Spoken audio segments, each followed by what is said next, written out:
Ծնվել եմ 1998 թվականի մայիսի 5-ին Արցախի Հանրապետության մայրաքաղաք Ստեփանակերտում։ Մինչև 44 օրյա պատերազմը, ինչպես բազմաթիվ ակտիվ արցախցիներ, զբաղված էի իմ հիմնական գործունեությամբ, ավարտական կուրսերի ուսանող,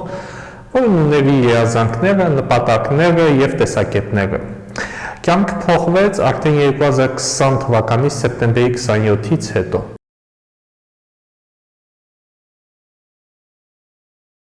Սեպտեմբերի 27-ի պատերազմը ինքը տիպիկ պատերազմ չէր, այսինքն ինքը իրենից չէր ներկայացնում լայնածավալ ռազմական գործողություններ, այլ դա իրենից ենթադրում էր ինտենսիվ բոլոր ուղղություններով լայնածավալ արդեն պատերազմ, քանի որ մասնագիտական տերմինոլոգիայում մենք միշտ դասակարգում ենք ռազմական գործողությունները եւ լայնածավալ պատերազմը։ Երբ որ առաջին հրթիռային հարվածը եղավ դեպի Ստեփանակերտի ուղղությամբ, արդեն իրավիճակը պարզ էր, որ սա դասական, ինչպես ես նշեցի, ժամանակավոր ռազմական հարձակում չէր լայնածավալ գործողությունների տեսքով, եւ օրից օր արդեն պարզ էր դառնում պատերազմի արդյունքները։ 44 օրյա պատերազմի ընթացքում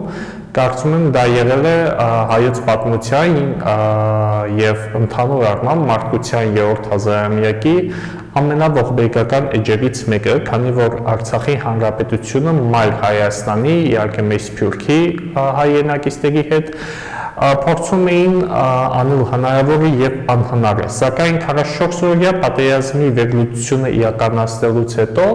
մենք գալիս ենք այն եզրակացության, որ 21-րդ դարում ռեսուրսներն ու քանակը ինքը շատ մեծ ազդեցություն ի վերջո գործում է։ Իհարկե այն գործողությունները, այն սխրագործությունները, որ կատարվել է մեր հայրենակիցների կողմից սեփական հայրենիք պաշտպանելու նպատակով, կարծում եմ դա պետք է եւ անպայման եւ բարոյական եւ գիտական տեսանկյունից մտնի ռազմարվեստի պատմության մեջ։ Մինչև 44 օրյա պատերազմը Արցախը մտել էր կայուն զարգացման փուլ եւ դա բավական մեծ, այսպես ասած, պրակտիկ փորձառություն պետք է հանդիսանա աշխարհի բազմաթիվ պատերազմող եւ պատերազմական իրավիճակներում գտնվող երկրների համար։ Իհարկե Արցախը փոքր էր իր դեմոգրաֆիայով, իր տարածքային մակերեսով, բայց այնուամենայնիվ հաջողակ պետության դասական օրինակ մենք կարող ենք դիտարկել իր կայացած համակարգերով, իր զարգացման ճանապարհային քարտեզներով եւ այլ եւ այլ։ 2020 թվականից հետո, երբ որ հակառակորդի կողմից օկուպացված էր Արցախի Հանրապետության 75% շուրջ, արցախյան, այսպես ասած, հաստակողությունը, բայց դրական տեսանկյունից, որ ավելի շատ նպատակասլացության եւ տարբեր իրավիճակներում ինքնակազմակերպելու ուղղված գործողությունների ամբողջությունն է, կրկին գործեց։ Եվ ինձ համար շատ հաճելի է, երբ որ ավիրված տնտեսությունը շատ կարճ ժամկետում արդեն տարբեր ծրագրերի միջոցով կարողանում էին ոտքի կանգնեցնել, նաև զուգահեռաբար կար ընդգծված սոցիալական քաղաքականություն, որի նպատակն էր ապահովել Արցախի ոչ միայն ռազմական անվտանգությունը, այլ նաև դեմոգրաֆիկ անվտանգությունը։ Ուսումնասիրելով 2020 թվականի սեպտեմբերի 27-ից մինչև նոյեմբերի 9 եւ լույս 10-ի պատերազմը, դրան հաջորդող ժամանակահատվածից մինչև սեպտեմբերի 19-ը ներառյալ, մասնագիտական տերմինոլոգիայով մենք անվանում ենք հիբրիդային պատերազմ։ Ինչ է իրենից ներկայացնում հիբրիդային պատերազմը, այսինքն դա այն պատերազմն է, երբ որ հակառակորդը փորձում է ճնշել պատերազմ վարել բոլոր ասպեկտերով՝ տեխնոլոգիական, տեղեկատվական, քաղաքական, տնտեսական, ինչու՞ չէ նաև սոցիալ-մշակութային եւ փորձելով ներազդել ինչպես պետության կառավարման համակարգի, այնպես էլ կենցաղավարության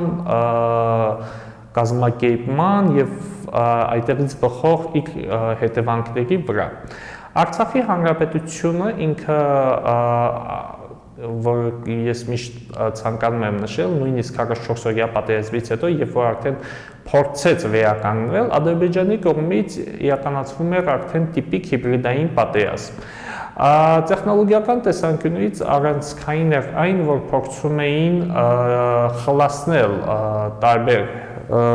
ինչպես հեռուստաընկերությունների աշխատանքը, այնպես էլ հեռահաղորդակցության մեդիա պատերազմ, երբ որ տարբեր ձևերով փորձում էին տեղեկատվական ահաբեկչություն իրականացնել Արցախի ժողովրդի հանդեպ, բայց արցախյան ժողովուրդը իր իմաստությամբ ճկուն էր եւ կարողանում էր իր, այսպես ասած, բնականon կենսագործունեությունը ապահովել։ Իրավիճակը նման ձևով կշարունակվեր, եթե չլիներ բլոկադա։ Բլոկադան ինքը հետաքրքիր պատմություն է ընդհանուր հիբրիդային պատերազմի պրակտիկայում, քանի որ էկոլոգիական աղետի անվան տակ փորձում են այլ գործողություններ իրականացնել։ Նախ, եթե համեմատական ենք իրականացնում մեր տարածաշրջանում, Արցախը այն պետությունների, այն տարածաշրջանների շարքին է դասում, որտեղ կա ամենացանկալի էկոլոգիան, եւ բնության, եւ մարդու օդի, եւ ընդհանուր կանա, եթե ոչ մասնագիտականով էլ նայում ենք, աշխարհում այն եզակի տեղերից է, որտեղ կանաչը շատ է եւ բնությանը հատուկ շատություն է դարձվում։ Ինչպես պետական մակարդակով, այնպես էլ վարքագծի հետ կապված Արցախի ժողովրդի եւ այլ։ Բլոկադայի եւ դրան հաջորդող եւ դրան նախորդող պատճառահետևանքային կապերի ուսումնասիրության ընթացքում պարզ է դառնում, երբ որ հակառակորդը փորձում է որևէ գործողությունների դիմել,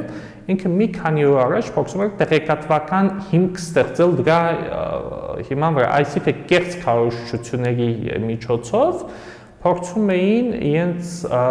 հանցավոր գործողությունները լեգիտիմացնել։ Գործողությունները կարող էին լինել ինչպես ռազմականի, այնպես էլ ոչ ռազմական բնույթի տեսքով։ Ընդհանուր առմամբ Արցախում եղել են նույնիսկ 2020 թվականից հետո բազմաթիվ տարբեր իրավիճակներ, երբ որ արդեն իսկապես մոտ է պատերազմական իրավիճակին, սակայն ինչ-ինչ պատճառներով տվյալ գործողությունները կյանքի չեն կոչվել, այսինքն տարբեր դիվերսիոն սադրանքների կամ դիվերսիոն հարձակումների միջոցով են սահմանափակվել, բայց եթե ուսումնասիրում են կրկին մեդիա մոնիթորինգի արդյունքում նույն ձեռագիրն է էլի, այսինքն 2-ից 4 օր առաջ հակառակորդը միշտ փորձում էր որոշակի տեղեկատվական վակուում մտցնել, փորձել ստեղծել կեղծ օրակարգեր եւ դրանից հետո արդեն անցնել կազմակերպել այն գործողությունները, որ պետք է կազմակերպվի։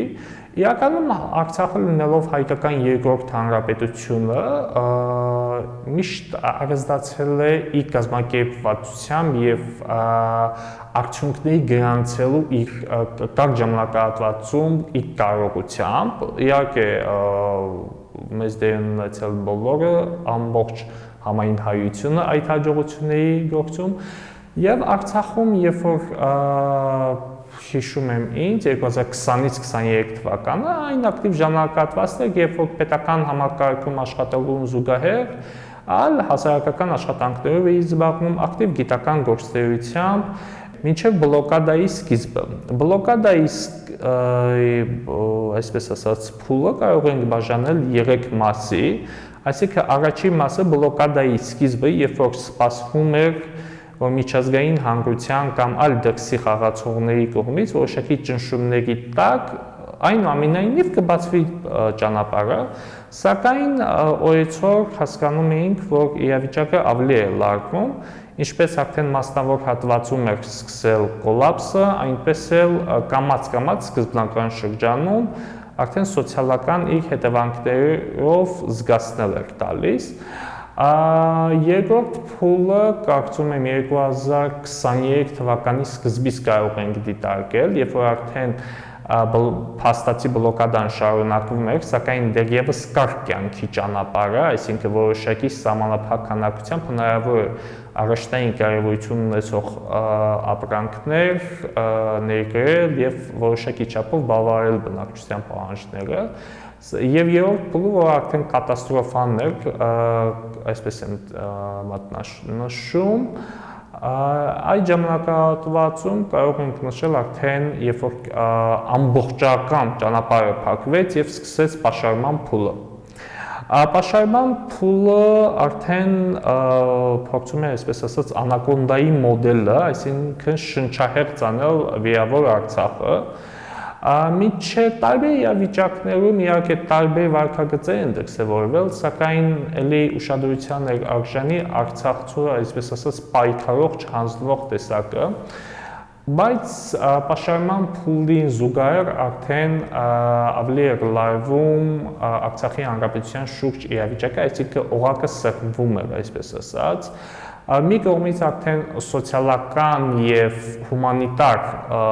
աղետը, որը վստահ եմ այդպես կկոչվի, եթե որևէ աշխարհում այլ պետությունում նման իրավիճակ դեր, միանգամից հենց սկզբից էլ արդեն աղետի գոտի կհայտարարվեր, չնայած Արցախում արդեն իսկ հայտարարված էր աղետի գոտի պաշարման ընթացքում, ամբողջությամբ սպառվել էին դեղորայքը, առաջնային կարևորություն ունեցող ապրանքները, ծառայությունների մատուցումը արդեն մեծ դժվարությամբ է իրականացվում, որին հաջորդեց արդեն հովարային անջատումները, դա բնականաբար բլոկադայի ամբողջ ժամանակահատվածում գերակշիռ մեծամասնությամբ իհարկե գազի մատակարարումը դադարեցված էր։ Այսինքն ներքին ռեսուրսների հաշվին փորձում էր ապահովել դիմադրողականություն, սակայն արդեն կարմիր կետերը հատված էր եւ սեպտեմբերի 19-ի դրությամբ հակառակորդը ես միշտ բնորոշում եմ որպես ահաբեկչական հարձակում, հակաահաբեկչական գործողությունների անվան տակ։ Ընդհանրապես, եթե տարածաշրջանային ռազմական կոնֆլիկտները ուսումնասիրում ենք, բոլոր գործողությունները հիմնականում հակաահաբեկչական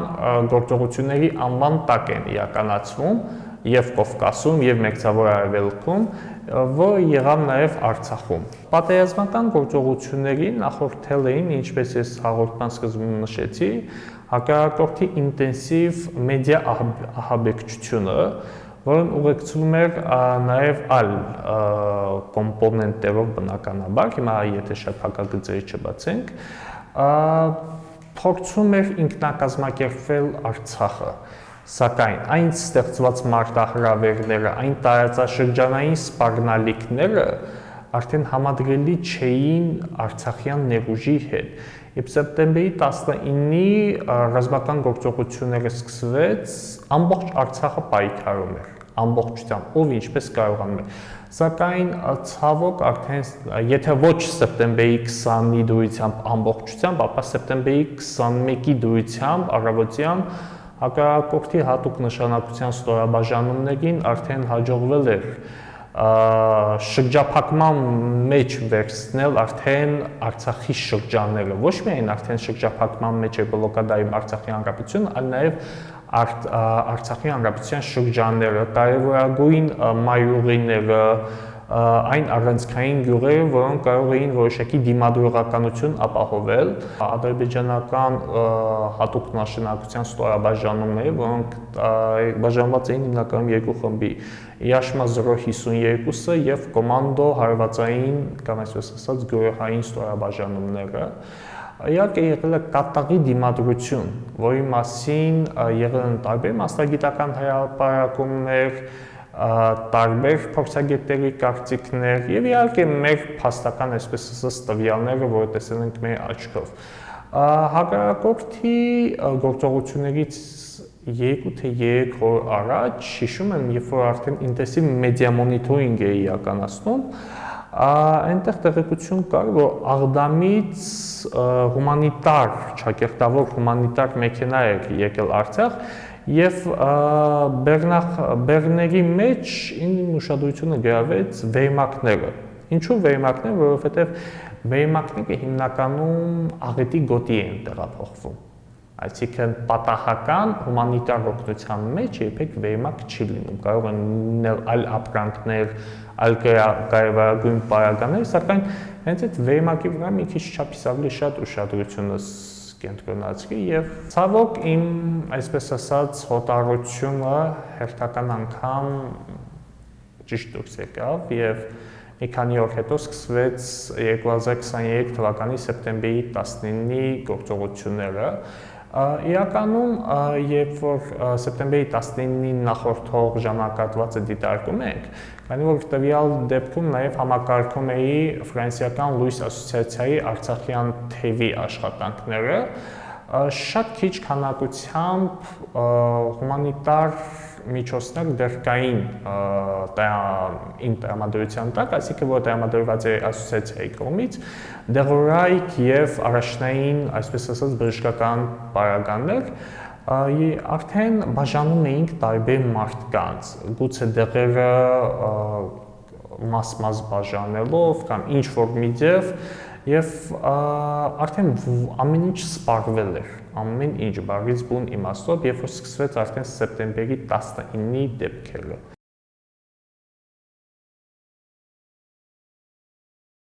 Սեպտեմբերի 19-ի դեպքերից հետո ցավոք մենք գործեցինք հայոց երկրորդ պետականությունը։ Իմ ամենաանցանկալի սցենարը, յուրաքանչյուր մարդ իր կյանքում ունենում է որոշակի վախեր, որի մասին չի փորձում բարձրաձայնել եւ հենց այդ վախս ամբողջ կյանքի ընթացքում դա էր, որը փաստացի կատարվեց եւ որ արդեն իրավաբանորեն Արցախի հանրապետության սահմանը մենք անցնելուց էինք լինում, ես ինձ վստահեցնում էի, որ սա խիստ ժամանակավոր է եւ կգա օրը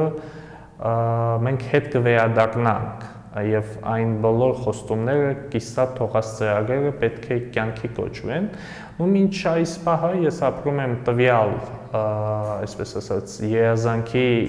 միջոցով, իհարկե հասկանալով, որ երազանքից պետք է տեղափոխվել արդեն նպատակային դաշտ, եւ կարծում եմ, որ հետվերադարձի օրը գուցե եթե ոչ մեր սերունդի համար, ապա գոնե գալիք սերունդների համար կգա։